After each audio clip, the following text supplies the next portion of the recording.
Imagine por um instante que os ternos impecáveis, os escritórios reluzentes e as transações de bilhões de reais que definem o coração financeiro de uma nação pudessem esconder uma verdade bem sombria, que esses mesmos mecanismos de prosperidade, concebidos para impulsionar a economia legal, estivessem sendo subvertidos, utilizados como um véu sofisticado para uma das maiores organizações criminosas do mundo.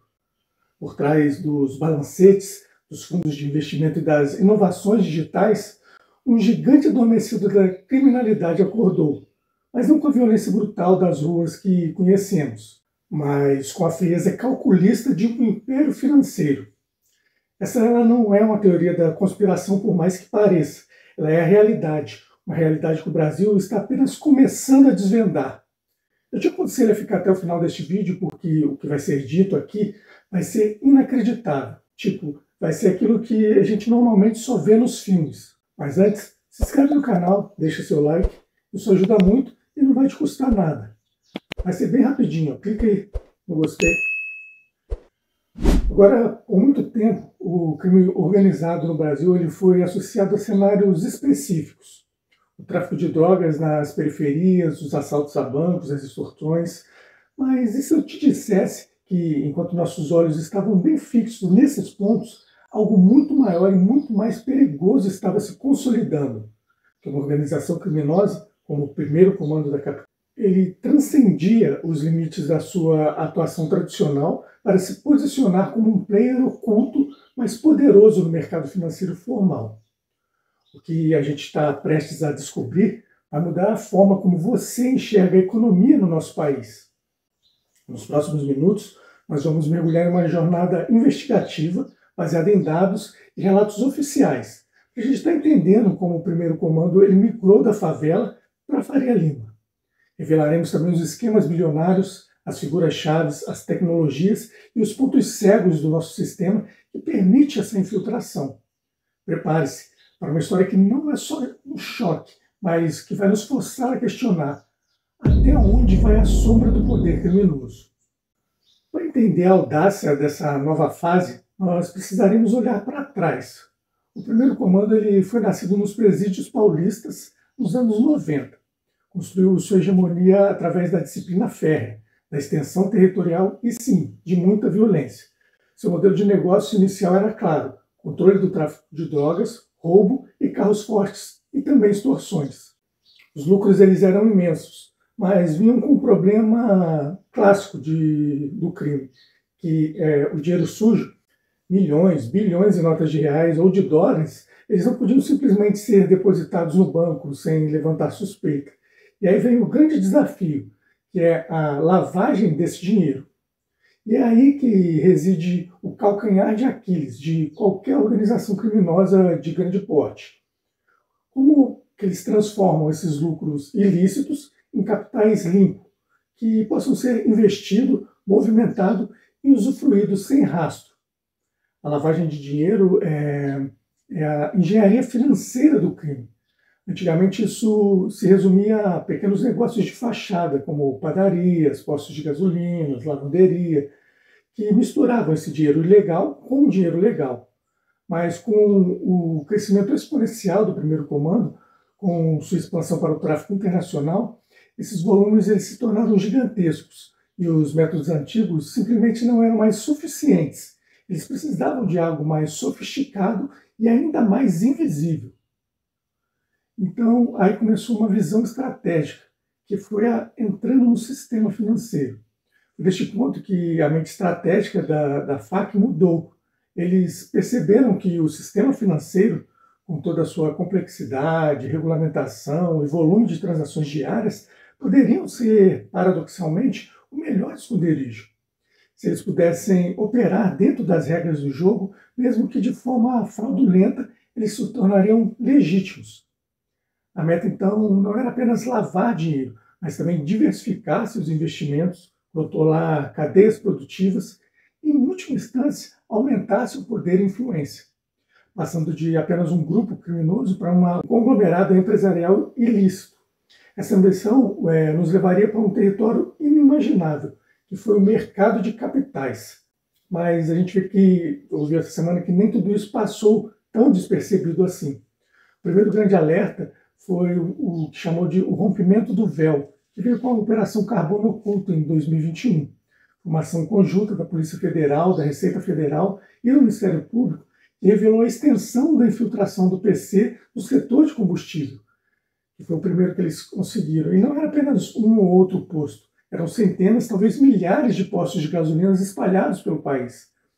A fachada era perfeita, ou seja, eram empresas registradas, notas fiscais, caminhões, tanques, mas por trás dessa fachada operava uma rede colossal de adulteração de combustível e sonegação fiscal. Aí já começava esse pequeno império do primeiro comando. Pense nisso, o combustível é um item essencial vendido em larga escala, com margens que, mesmo pequena, geram um volume de negócio gigantesco. E o primeiro comando ele aproveitou-se disso. Eles adulteravam a gasolina e o diesel, vendiam por preços ligeiramente menores, atraindo assim mais consumidores e, ao mesmo tempo, criavam lucros fictícios para lavar esse dinheiro do tráfico.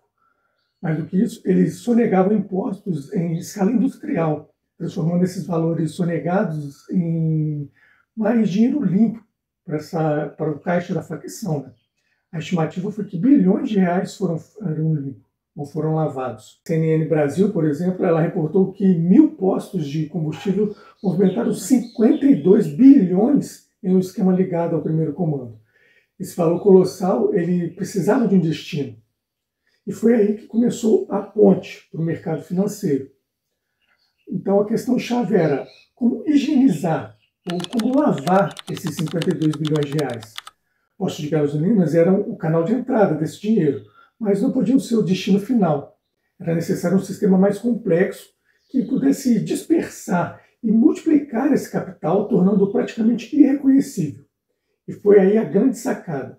O primeiro comando ele começou a olhar além do varejo e para o sofisticado mercado do mundo das finanças. Eles estavam prontos para dar o próximo passo e, mais audacioso ainda, invadir a Faria Lima, a invasão da Faria Lima, fintechs e fundos de investimento. Então, quando pensamos em Faria Lima, nós imaginamos executivos, bancos de investimentos, startups de tecnologia financeira. Ela é o símbolo da modernidade e da riqueza do Brasil. Mas para o primeiro comando, era o ambiente perfeito para se camuflar.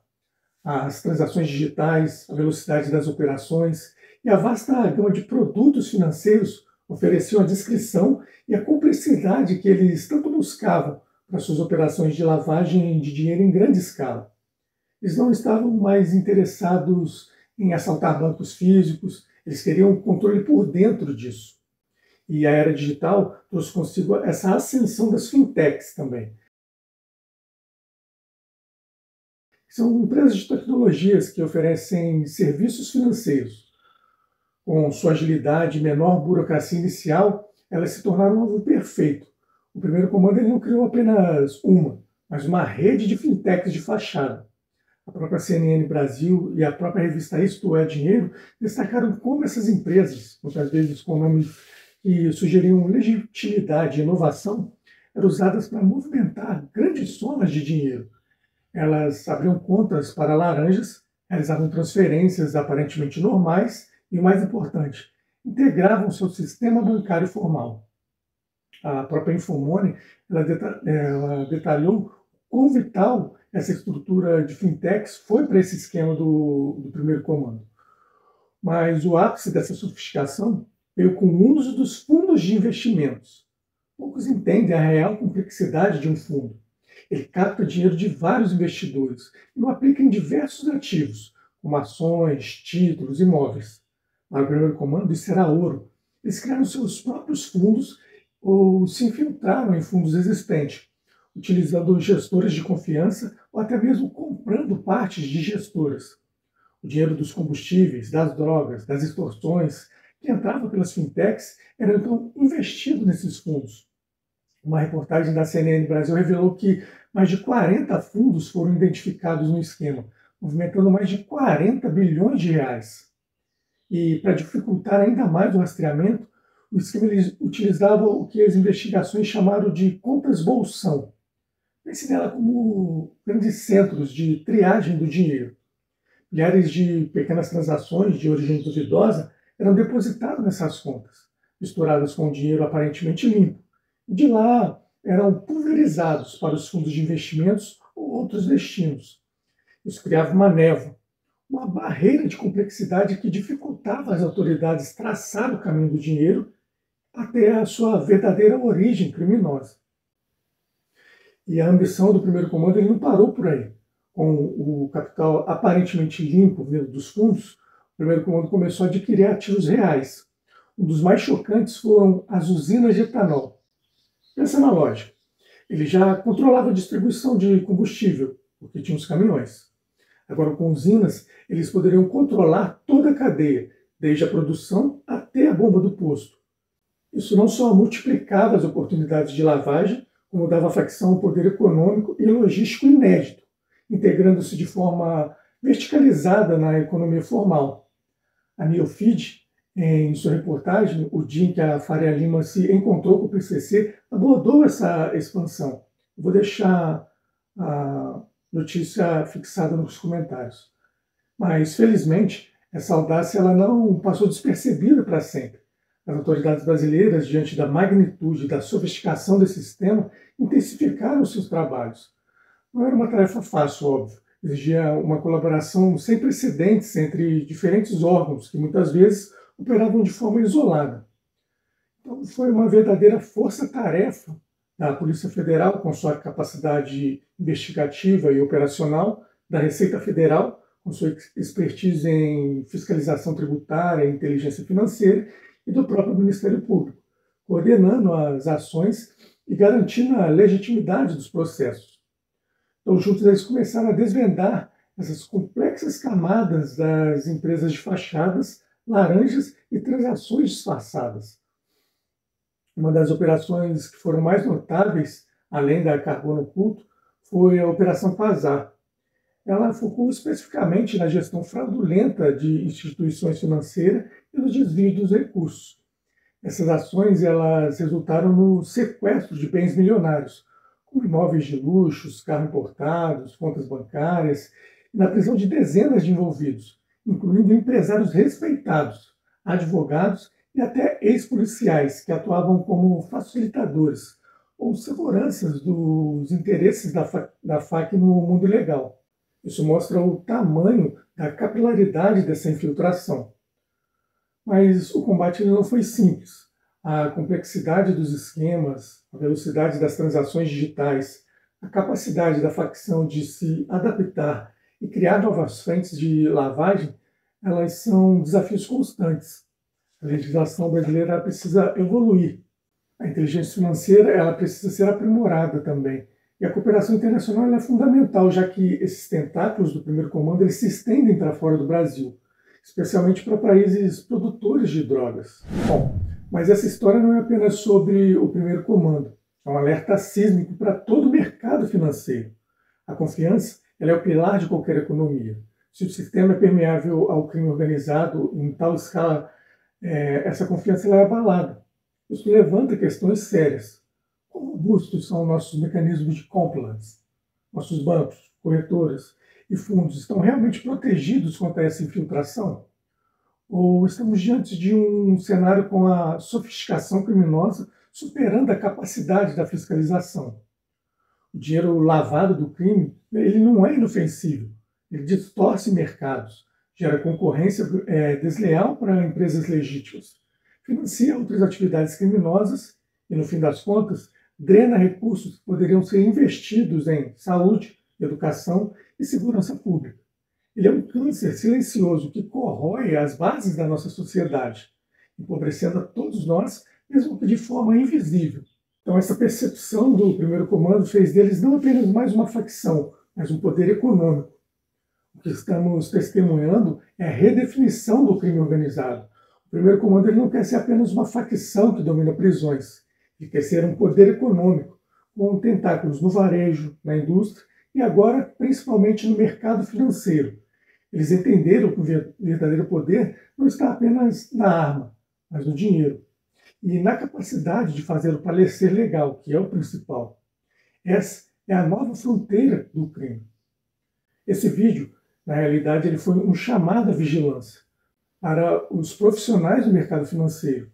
É um lembrete da responsabilidade ética e legal de conhecer a origem do dinheiro.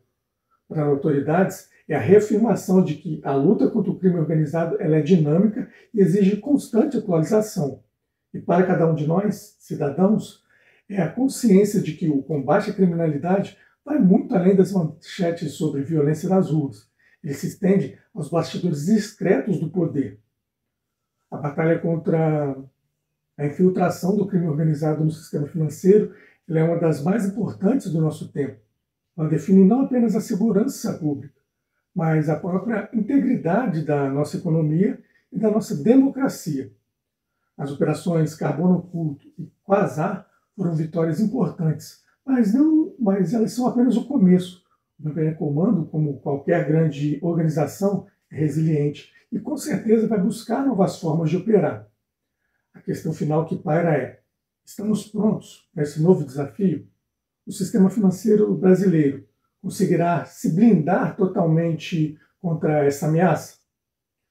O futuro da nossa economia e da nossa segurança depende das respostas que daremos a essas perguntas. Agora, eu peço encarecidamente, compartilhe esse vídeo, discuta essas questões, pois a informação é a nossa melhor arma contra as sombras que buscam dominar a luz do nosso mercado financeiro. O que você achou dessa história?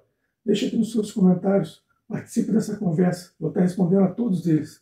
Se inscreve também no canal, se você gosta de conteúdos sobre investimentos e finanças. Deixa também seu like, porque isso ajuda muito o YouTube a divulgar esse vídeo para mais pessoas. E até o próximo vídeo.